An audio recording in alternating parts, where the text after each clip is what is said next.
మళ్ళీ తిరిగి అడుగేసేది వచ్చిపోయే చుట్టూలానే నేను పుట్టి పెరిగిన ఊరికి ఇంకా పైన పొరుగురిదాన్ని కట్టదాటి గంగ నేడు కంట పొంగెనే ఎంత ఎంత యాతనో ఎంత గుండె కోతనో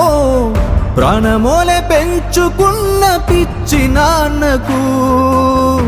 దూలమిరిగి భుజముపై పడిన పిడుగు పాటిది ఇంతకన్న నరకమే లేదు జన్మకు ఇంతేనేమో ఇంతేనేమో ఇంతవరకేనేమో ఇంట్లో నా కథ ఇంట్లో నీ కథ అంతేనేమో అంతేనేమో అంతులేని వేదనేమో ఆడపిల్లను కదా